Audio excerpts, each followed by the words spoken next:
the last preliminary bout between Antonio DeMarco of Mexico, Jorge Linares of Venezuela. Los calzones están un poquito altos, así que aquí está perfecto. ¿Ok? Dense la mano, buena suerte y a la esquina esperar.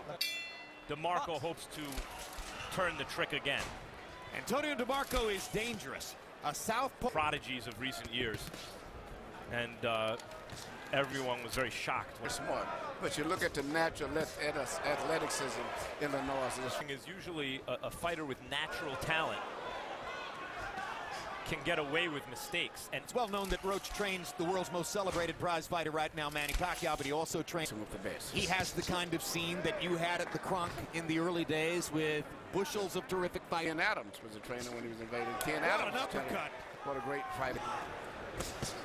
Right hand lands for Linares over the top. Lands a combination, takes a right hand and a left from DeMarco. Oh. Linares is beginning to show that instinct to answer back after. In the third round, DeMarco was seen to land 5 of 39. Linares 21 of 56. Through competitive gym. You know, you mentioned backs, Linares. I guess the answer is yes, based on this. So far. Well, as is usually the case, some people wrote him off after the first round knockout loss to Salgado. But as Emmanuel Stewart said a couple of rounds ago, it can't. He's fighting Bernard Hopkins. Emmanuel, should trainer John Scully have had something else to say to... Extraordinary talent. Doesn't seem discouraged to me. And has landed some shots in this round. Oh, hard right hand. Most stunning punch. He's rolling with punches, Emmanuel. I mean, yes. I haven't seen a fighter turn his head as radically as he does. He got hit with an uppercut there by DeMarco. Maybe the best punch in a while for Tony DeMarco. Or Grant doesn't just roll. He turns his head all the way around. Slips, ducks, turns, pivots, standing there and getting hit with a return punch.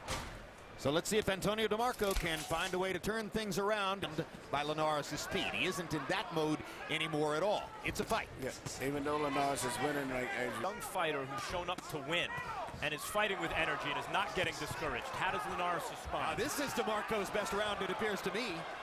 And if Harold Letterman gave DeMarco the last round, he might wind up giving him this one too, because DeMarco's landed some very good, clean shots in the last minute, and now there's blood on Linares' nose. And once again, Linares, because he's not using the jab, is fighting the fight right now at DeMarco's preferred distance and getting hit far too often. Linares' excellent cut man, Joe Chavez, is going to have work to do between rounds. Hard to tell. Danger of interfering with the fighter's vision, which is good. But at this stage, I think it's not just the cut. Marco drew blood on Edwin Valero, too, in 2 different places before Valero ultimately got him in the 9th. Emulating his round scoring, gave the round to DeMarco. 3rd straight round he's given to DeMarco. He's looking for the exchanges and the combinations, and I think looking for the knockout too much. Outscoring the guy, and I think we're still ahead. Thanks, Freddie. Thank you. In this round, Linares had nearly as many effective blows, it appears, as was the case in the preceding 3 rounds. Until tonight. You see how much more naturally the jab snaps out from Linares when he's not coming forward.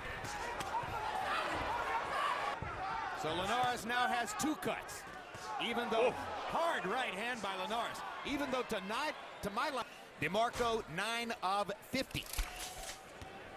Harold Letterman gives that so Ricardo Juarez, Jesus Chavez, that's Rocky Juarez. All of them had names. With him, a young competitive fighter instead of just an old name fighter. And all of those punches he. What boxing's all about. Triple left hook by Linares. His face. And this guy in his face. Linares again, 22 out of 65 against 9 of 45 for DeMarco. Harold, how do you have it through 9? Well, boy, that Jorge Linares gets some good. And so he didn't have his medicine on that Q-tip. Not that he may get caught himself. Do you think the Linares, speed of Linares is still bothering him? That's the point I was. Marco to knock Linares out. He has told him he's not going to win the fight on the scorecards. You got a short, fast southpaw in Manny Pacquiao, but he's fighting a guy like DeMarco. Incidentally, he hasn't yet sparred with Amir Khan. Right. That point should be made. He sparred 30 rounds with Pacquiao. He has not been in the ring yet. And the blood is bothering Linares. The blood is flowing into his right eye. There's a real change here, Jim. Yep. Linares is getting hit with everything. He wasn't getting hit with anything. Now he's getting hit with everything. But he's firing back still. He's still firing back. Ducking and slipping, blocking a couple. And DeMarco. Hard right hand by DeMarco after a body shot by Linares. Linares' entire face, a mask of blood. What a round. What a fight. It's become a potential Fight of the month candidate. It's one of the best rounds you can see. Two amazing shots by DeMarco. How did Linares stay up? It's over. And Raul Kais is going to stop the fight. This win for Linares. Overwhelming set for DeMarco. Overwhelming setback for Jorge Linares, who is brokenhearted in his corner. He fought his heart out. And in spite of an incredible package, he somehow seems to be less than the sum of... Flowing into Linares' right eye probably had something to do. Yes. And as DeMarco is blocking punches, he's steadily moving forward. And every punch that he delivers now, he's lunging and pushing his entire body through with the punch. So a big comeback and a brilliant win for Antonio DeMarco, who collects a lightweight title belt and another. Referee Raul Kais Sr. calls a halt to the bout at 2 minutes, 32 seconds of round number 11. The winner and now WBC lightweight champion of the world, Antonio